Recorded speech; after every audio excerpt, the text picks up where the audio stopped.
恐怖高温来袭，老公心疼他爸妈在乡下遭罪，执意把公婆接来城里吹空调。谁知一起上门的还有怀着我老公孩子的小三，他们一家把我赶出家门，我被活活热死。我爸被他们骗来送食物，结果也被他们害死。再次睁眼，回到老公要把公婆接来那天，我鼓掌欢迎，麻溜让位。笑话，我坐拥100亩良田，新鲜瓜果无数，池塘鱼虾尽有，我怕什么？就让他们一家在60平的小屋里等死吧。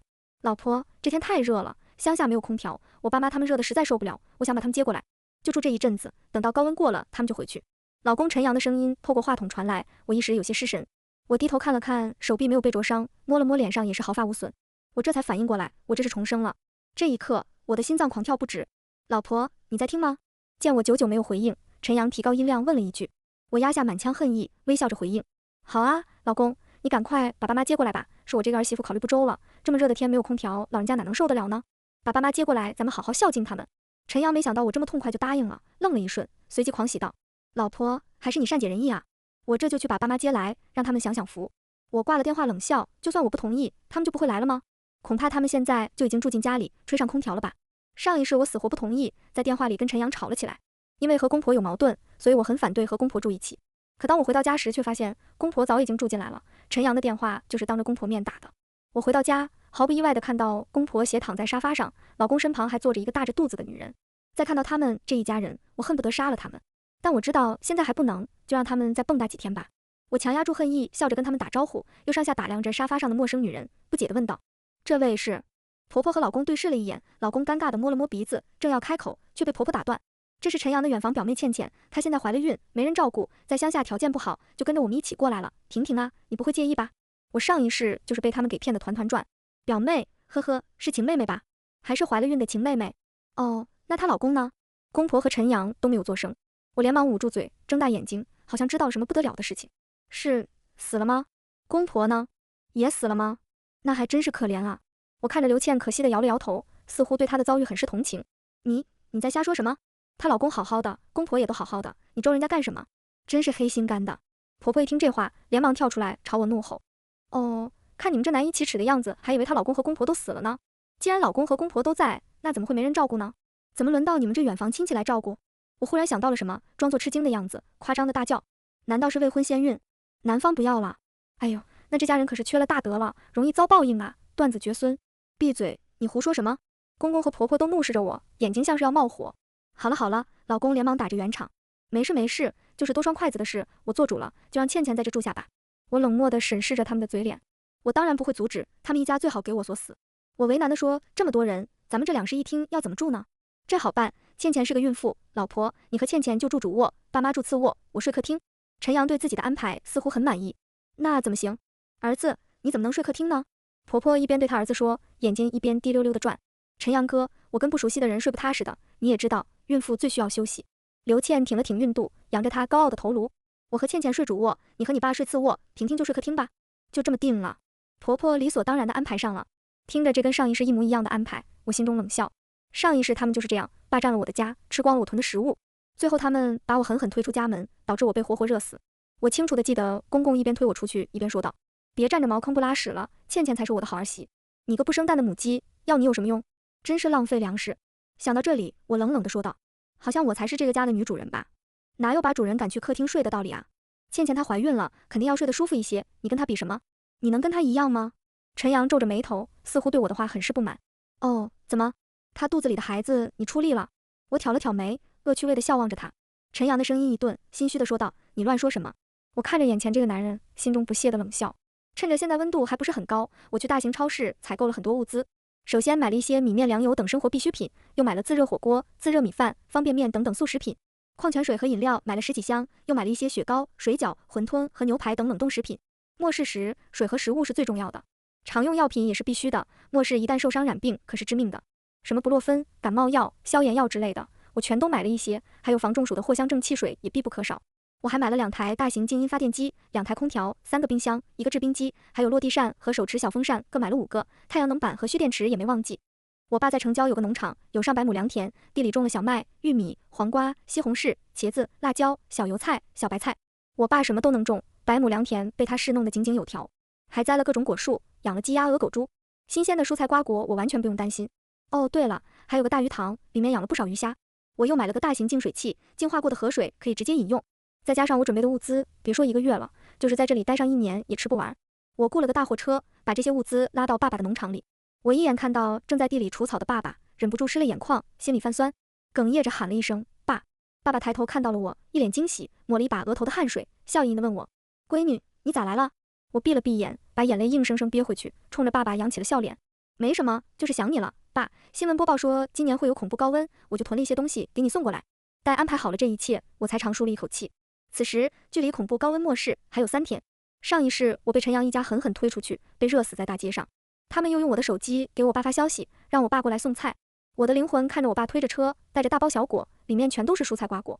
我爸的脚上全都是血泡，手臂被晒伤，嘴唇都干裂出血，他愣是舍不得吃一点瓜果。我知道他是想留给我。爸爸敲响了门，门开了，公婆一把夺过食物，把我爸推到，紧闭房门。我看着爸爸趴在地上苦苦的哀求他们开门，心如滴血。我大声哭喊着不要不要，可是没有人听见，就算听见也不会理会。我想去扶起来爸爸，可是我的灵魂穿过他的身体，我什么也做不了，只能眼睁睁地看着爸爸没了声息。我的恨意要抑制不住，恨不得杀了他们。后来恐怖高温终于结束了，路上全都是被热死的尸体，已经发出恶臭的气味。陈阳一家靠着我父亲送来的瓜果蔬菜撑过了高温末世，我和父亲却被他们害死。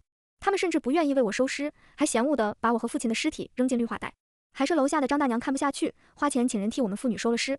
我死后，陈阳理所当然地继承了我的遗产和房子。现在住的这套房是我和陈阳当初一起买的，我们共同出的首付，一起还的贷款。婚前我爸给我买了一套小房子，还记得当时爸爸一脸郑重地对我说：婷婷，爸爸不能护你一辈子，这是爸爸能给你最后的保障了。以后万一婚姻出现什么问题，这个房子也是你最后的退路，好让你有个落脚处。当时我还笑他多虑，却没想到一语成谶。父母之爱子，则为之计深远啊。陈倩倩以现在这个房子我住过为由，她觉得晦气，怂恿陈阳卖了房，还有我婚前那套也一起卖掉了。他们拿着我的钱买了新房，生了儿子，一家人好不快活。对我和我爸的死丝毫没有愧疚。无论如何，这一世我一定要保护好自己和爸爸，不会让悲剧重演。太热了，这空调怎么不凉？是不是坏了？婆婆有些埋怨地瞪着我，责怪道：都怪你买的什么破空调，害得我们这么热。你快点去给我们买个新空调。公公斜着眼怒视着我，一副命令的语气。笑话，现在正值空调安装的高峰期，工人档期都排到下个月了，谁来给他安空调？好啊，我现在就网上下单，给你们安装一个大空调。听到我的回答，公公这才哼了一声，嘟囔道：这还差不多。我指挥着2个大汉拆除空调，公公还在那抱怨人家来得慢。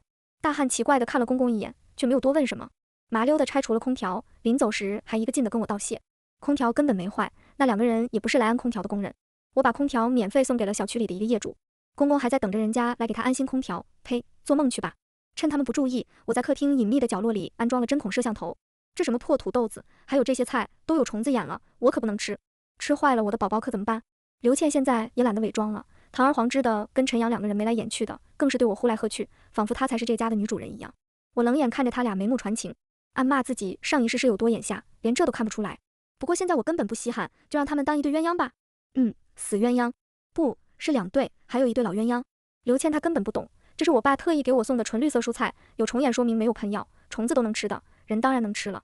既然他们不稀罕，呵呵，那可太好了，到时候他们就会知道这些食物有多珍贵，就让他们后悔去吧。我敲响楼下张大娘的门，把瓜果蔬菜和一些速食品都递给她，还有我囤的一些药品也一并拿给她，叮嘱她高温别出门，保护好自己，算是报答上一世张大娘对我的恩情。恐怖高温末世就要来了，现在只是开始，我倒要看看没了食物，没有空调，他们这一家子能活多久。我借口要出差，收拾了一些我的私人物品，毫不留恋地离开这个房子。陈阳一家谁都没有多问，他们巴不得我赶紧走，正合我意，谁愿意跟你们挤在这60平的房子里等死啊？我开车来到爸爸的农场里，一边喝着冰可乐，一边打开监控视频。全球温度一路攀升，一直到50多度，热得好像下火。每天被热死的人不计其数，然而气温还在持续升高。起初陈阳他们还不在意，每天在家大吃大喝。我不在家，他和刘倩2人光明正大的黏糊在一起，就这么胡吃海喝了几天，直到家里没有东西吃了，陈阳他们才终于慌了。妈，家里怎么一点吃的都没有了？我记得以前婷婷在家囤了不少吃的啊。陈阳他妈支支吾吾，眼神躲闪。其实如果他们省着点吃，家里的东西是够撑一阵子的。可是陈阳他妈每天变着花样的做7、8道菜，吃不完的就倒掉，浪费了不少食物。陈阳他妈骂骂咧咧：张婷那个贱人死哪去了？快把她叫回来，让她给我们送吃的。我的手机不断的响，看着屏幕上的显示，我没有理会。接着陈阳一条条的信息发来：安空调的什么时候来？婷婷，你到底在哪？给我们送点吃的。我勾了勾唇角，关了机。看着监控视频中陈阳他们一家热得汗流浃背，我打开冰箱拿盒冰淇淋出来吃。在农场的日子过得真舒坦啊！一早起来，我先去鸡窝里捡了10个鸡蛋，然后去鸭窝里捡了10个鸭蛋，再去鹅窝里捡了10个鹅蛋。扫荡了一圈，我对着正在浇菜地的爸爸说：“爸，你这些鸡鸭鹅是真能下啊！”爸爸冲我咧着嘴笑，眼角的细纹都叠在一起。嘿嘿，让我闺女吃个够。自从我独自搬回来，爸爸并没有多问什么，只是每天变着法的给我做好吃的。爸爸的爱从来不在嘴上，在小甜瓜上，在糖醋鱼上，在凉拌鸡丝上，在酸辣莴笋上，在冰镇杨梅上。捡完了蛋，我又去菜地里摘小黄瓜，摘完黄瓜又去果园看看，葡萄长得这么好，摘点；樱桃这么大，摘点；水蜜桃、杏子，我摘。由于我爸的农场靠近山里，茂密的丛林挡住了阳光，所以气温会比城区低上许多。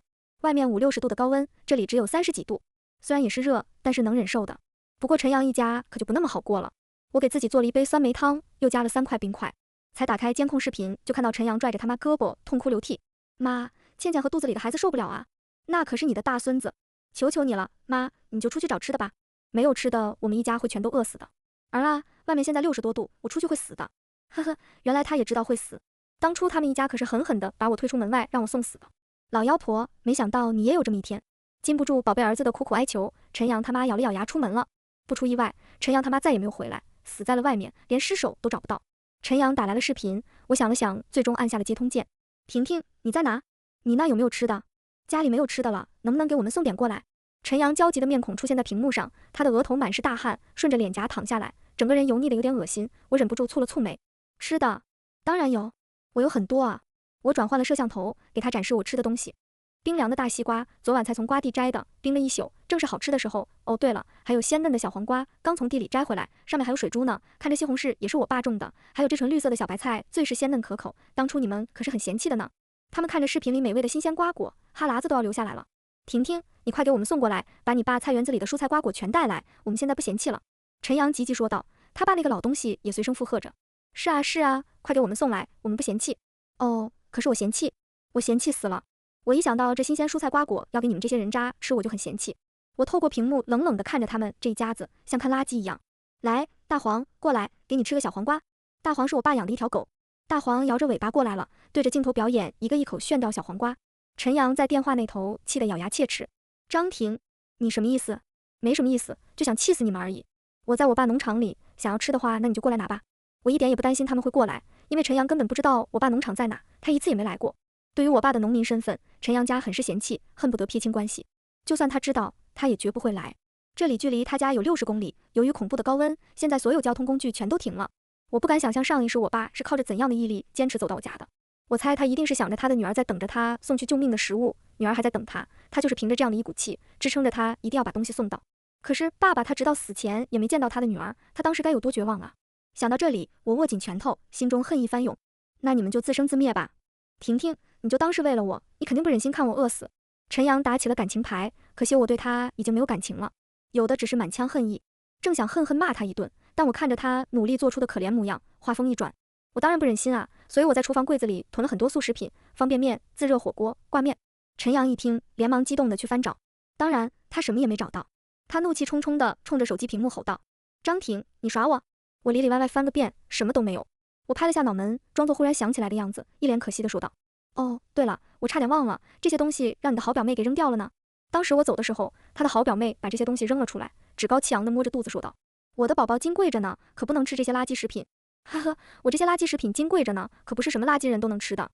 啊，都怪你这个贱人，本来我们有食物的，是你把我们救命的食物都给扔了，你他妈怀个孕而已，怎么那么娇气啊？真是个灾星！屏幕里传来一阵拳打脚踢的声音，还伴随着女人凄厉的哭喊声。我一点也不同情她，上一世我比她哭得更惨。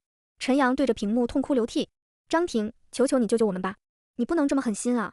倩倩她还怀着孩子呢，那可是一条生命啊！孩子，呵呵，我曾经也有过一个孩子，可是他还没来到这个世上，就被他的亲奶奶给杀死了。上一世我和陈阳结婚后不久，我就怀孕了，沉浸在要做妈妈的喜悦当中。婆婆听说了，高兴得不得了，说我肚子真争气，是他们老陈家的大功臣，要从乡下来伺候怀孕的我，给我带老母鸡来补补身体。老公还佯作委屈的样子对我说：“看看，我爸妈对你比我这个亲儿子好多了，到底谁才是亲生的？”我当时觉得自己真是幸福极了，老公对我好，公婆对我也那么好，我真是世界上最幸福的女人。直到后来他们把我推出家门那一刻，我才意识到，我 TM 是世界上最傻 X 的女人。公婆带了2只鸡来，老公说炖了吃吧。婆婆说不急不急，再养几天，养肥了再吃。我也没有多想，而且孕早期我也真是没什么胃口，吃什么吐什么。呵呵，她这2只鸡到死我也没吃上。公婆还带来了一筐的酸梅、酸枣子。婆婆拿到我面前，一脸殷切地说道：“婷婷，快尝尝，我们村里怀孕的女人都可爱吃这酸的嘞。”我拿起一颗酸梅咬了一口，酸涩的滋味充满了我的口腔，我强忍住想吐的冲动，艰难地对婆婆说道：“妈，太酸了，我实在吃不下。”顿时，婆婆的脸就黑了，不停嘀咕着：“怎么能不爱吃酸呢？再吃一个，多吃点，习惯就好了。”我皱眉痛苦地摇了摇头，婆婆还想说什么，被老公按住了手，胃里翻江倒海，我实在忍不住捂着嘴跑去卫生间，扶着马桶吐了个天昏地暗。由于我孕反严重，我向公司请了长假，在家休息。婆婆拍着胸脯保证她能把我照顾得好好的。每天晚上她儿子下班时，我婆婆总是做一桌子的荤菜，什么红烧肉、猪蹄、肘子，油腻的让人想吐。每天中午呢，老公不在家，摆在我面前的永远都是什么酸黄瓜、酸萝卜、酸豆角之类的。看着这些东西，我实在是没有胃口。打开冰箱，看到了一瓶老干妈，我眼睛一亮，顿时咽了咽口水。我打开老干妈，麻辣鲜香刺激着我的味蕾，我来了胃口，夹起一筷子抹在馒头上，一口下去，尽是满足。我刚想再来一口，老干妈就被婆婆一把夺下。妈，你干什么？谁让你吃辣的？怀孕你怎么能吃辣的呢？婆婆厉声质问我。妈，我实在是没有胃口，就想吃点辣的。我耐着性子解释道。不行，酸儿辣女你不知道，你再吃辣的，把我的乖孙子给吃成了赔钱货怎么办？我怔住了。好啊，我说怎么一个劲的让我吃酸的呢？原来是这样，这都什么年代了，怎么还有这样的封建思想？公公闻声也连忙放下手机，瞪着眼睛指责我：你这个自私的婆娘，可不能把我的金孙给辣倒了。面对突然变脸的公婆，我心里一片冰凉。我给老公打电话，让他回家。老公急匆匆地赶回来，知道了前因后果，无奈地冲着他妈说道：妈，酸儿辣女是没有科学依据的，而且孩子已经成型，是男是女不是吃什么东西就能改变的。然后顿了顿，一脸深情地望着我说道：就算是女孩我也喜欢。我被他感动了，公婆也就没再说什么。上一世我怀孕3个月的时候，爸爸给我打电话问我最近胃口怎么样，我随口说道还可以，就是馋他做的牛肉酱了。结果爸爸连夜坐车给我送牛肉酱，还带来2大筐的新鲜瓜果蔬菜。公婆嫌弃地看着我爸，堵在门口，丝毫没有让我爸进来的意思。我拉着爸爸让他进屋休息，爸爸搓了搓手，憨笑着说：不了不了，家里养的鸡鸭鹅狗没人喂呢，我得马上赶回去。我知道爸爸是不想给我添麻烦，怕我在公婆面前难做。我妈在我3岁时候就得病去世了，我和爸爸相依为命。爸爸什么都想给我最好的，爸爸靠着一双勤劳的手，把我一路供到大学，看着我成家立业。公婆嫌弃我家是种地的，很是瞧不上。可是他们不也是农村出来的吗？凭什么瞧不起劳动人民？一天，我打开冰箱，正准备吃点牛肉酱，却怎么也找不到。于是我问婆婆看没看到，谁知她说被她送人了。我简直要气炸了！你不知道那是我爸特意带给我的吗？你凭什么拿我的东西送人情？一个破牛肉酱罢了，有什么了不起的？送人家还不稀罕呢。果然是低贱农民生的，真是小家子气，没见过世面，一个破牛肉酱还当宝贝了。我气急攻心，忽然觉得肚子很疼，我捂着肚子，痛苦地扶着桌子。婆婆瞪着我说道：别装了，怀个孕而已，有什么大惊小怪的？我实在是无力反驳她，疼得满头大汗。见我不像是装的，婆婆这才慌了神，连忙喊了公公来。公公正在看短视频，忽然被打断，满脸的不高兴，不情不愿地送我去医院。医生说由于情绪波动太大，有流产迹象，需要卧床静养保胎。我六神无主，婆婆说医生吓唬我，哪有这么严重，他们医生就是为了多赚钱。忽然婆婆想到了什么，趴我耳边神神秘秘地说道：我有一个同乡，他开了个诊所，医术厉害着呢，让他给你看看。我想着就是看一下，应该不会出什么事，而且确实是有些民间圣手，当时也是病急乱投医了，就答应了。婆婆带我来到了一个私人的小诊所，我皱眉看着破旧的设施，心下有所怀疑。检查过后，婆婆就跟她的同乡在那里窃窃私语好久，时不时皱着眉头对着我指指点点，然后就拉着我回家了。晚上给我熬了一碗黑乎乎的中药，说是医生给开的保胎药。我没有怀疑，再加上老公也说是为了我好，我就喝了。结果喝完了之后就觉得肚子好疼，然后失去了意识。再次醒来是在医院里，老公心疼地拉着我的手对我说：婷婷，我们还会有孩子的。我怔怔地摸着肚子，眼泪大颗大颗地滑落。婆婆这时说道：哼，一个赔钱货而已，流掉了就流掉了，还值得你们这么伤心？我这么做也是为了阻止生出赔钱货，你们不用感谢我了。张婷，你赶紧养好身体，好快点怀上宝贝金孙。公公接过话，要是生不出男孩，就趁早让位，别占着茅坑不拉屎。我们村里有的是好姑娘排队等着嫁给我儿子呢，在他们眼里，谁能生出男孩，谁才是他们儿媳妇。我冷眼看着这一家子，不带任何感情的说道：陈阳，离婚吧。老公这才慌了神，一个劲的求我别离婚。说实话，我和陈阳是有感情的，大学相恋，恋爱7年结婚。我以为我们是从校园到婚纱的爱情，没想到却败在了他的家庭上。他爸妈做的事情实在是太过分了。我给他2个选择，要么离婚，要么让他爸妈走。不知道陈阳是怎么说服他爸妈的，最终他爸妈不情不愿地离开了，还带走了那2只老母鸡。之后过了一阵子消停日子，没有他爸妈的从中搅和，我和陈阳的关系缓和了一些，但是毕竟隔着一条小生命，我心中还是有些隔阂。每次亲密的时候，我都有些抗拒，总是想到他爸妈说的那些话。又一次做到一半停下，我捂着头说：“对不起，我还是……”陈阳温柔地摸着我的头说：“没事的，别勉强自己，你没准备好我就不进去。”面对他的温柔体谅，我心里也有些愧疚，所以加倍地对他好，更是对他们一家有所容忍。起初，陈阳还对我很有耐心，后来渐渐的，陈阳对我的态度变得不冷不热。也就是那时吧，他和刘倩勾搭在一起了。怪不得公婆不催生了，原来是有人已经怀上了龙种。我那时有想过离婚，可是又怕爸爸一把年纪了还要为我担心，日子就这么不咸不淡的过着，直到恐怖高温来袭。这么高的温度，热死几个人很正常吧？不过这次死的可不是我，而是他们一家。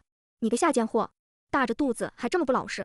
我一打开监控，就传来一阵咒骂，画面中陈阳他爸狠狠的一脚接着一脚的踢向刘倩。刘倩捂着肚子，身下一滩血，被打得奄奄一息。咦，我错过了什么？